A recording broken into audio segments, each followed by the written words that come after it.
What's going on, guys? It's your boy LQ, Mr. Real Deal Fantasy HQ, and this is DLF bringing you the heat this week, talking about some ADP risers, QBs only. Now, some of these guys are going to be targeted in drafts, or I'm going to be throwing some offers out there to bring them on my roster. Now, free agency is underway as we speak, and some crazy things are happening, a lot of moving parts, but these guys I'm going to be targeting. So let's jump right into it. I'm going to be talking about Trevor Lawrence right now. Now, Trevor Lawrence, the distraction with Urban Meyer, his off-field antics, and him just being a terrible coach overall, it kind of hurt Trevor Lawrence and his development just a tad bit. But I think the talent is still there. I'm not giving up on Trevor Lawrence just yet.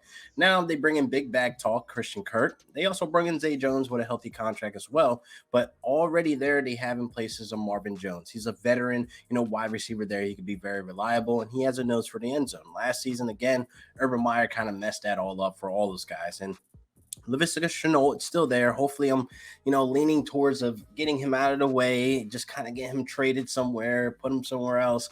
You know what I mean? Because I like Zay Jones and Christian Kirk coming in. They bring something different to the offense, and I definitely feel as though they will help Trevor Lawrence move in the right direction of his development. Because look, man, we got to be honest. Dougie P's coming in. A new swagger's coming into that locker room, and hopefully they can bring confidence back in that locker room. They can play on all cylinders because hey, you get Travis Etienne back, James Robinson as well. So that backfield is still looking healthy, going forward. I like that running back core as a whole. So Trevor Lawrence has a chance to be moving up in the draft boards, in the ADPs, and the rankings, and etc. I'm not giving up on this guy just yet. I know he tied Matthew Stafford in, most interceptions, which isn't something, comes into decision making and the lack of weapons and the lack of coaching. So I'm not going to hold everything against Trevor Lawrence and what happened last season because, hey, the volume's there. They had two wide receivers above 100 targets. And look, Laviska Shenault did absolutely nothing with it. And Marvin Jones did, what he could do. He tried to make the best out of a bad situation. So I'm leaning towards putting an offer out there for Trevor Lawrence. It can't be crazy too expensive. You wouldn't be paying an arm and a leg for Trevor Lawrence. But super flex leagues, I definitely like the longevity here if Dougie P sticks around for, let's say, 3 to 4 years. Say if they win some games. Say if they make some noise in that division, and they bring in more pieces to help Trevor Lawrence, explode into this top 15, top 10 quarterback that we know he could be. So I'm not giving up just yet, and you shouldn't either. So go ahead and just throw an offer out there or target him in the later drafts, and Superflex to bring him in as a solid QB too. So Trevor Lawrence, man, to the moon. Hopefully, pray. Now let's move on to the next guy, Mitch Trubisky. Now, 2-year deal with the Steelers. I definitely like this deal. I definitely think he comes in and compete. Obviously, with Mason Rudolph there, Hasson's still there, but he's competing for the starting job, and I think he could do that. So a year under, Brian DeBoer and behind Josh Allen and stuff like that, I think he was able to absorb and kind of humble and get back to being confident. I honestly think, the guys that he has over there, they have Deontay Johnson over there, they have Claypool over there. They just lost Juju, to Kansas City, but Juju, I'm not really worried about him at all anyway. But coming in, the Steelers are known for drafting, elite wide receiver guys. That's one thing they always get right. So they're going to definitely hit this draft to bring in another guy.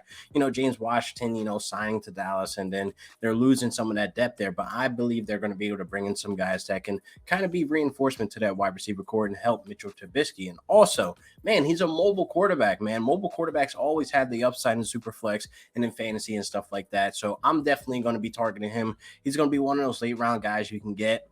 Now, you're probably worried about Deontay Johnson. I have a couple shares, and I am a little bit worried. Hopefully, Mitchell Trubisky comes in and he can be serviceable. Now, what I mean by serviceable as a quarterback is get the ball to the main guys, try to make the right decisions, et cetera, et cetera. Now, Mitchell Trubisky, he's responsible for back-to-back seasons, top 10 performances from Allen Robinson. So if we can get that, hey, we're okay. We're in good business if he can do that again with a Deontay Johnson or a Chase Claypool. So I'm all for Mitchell Trubisky this season as a QB3 in Superflex, the guy that I'll be targeting in later rounds.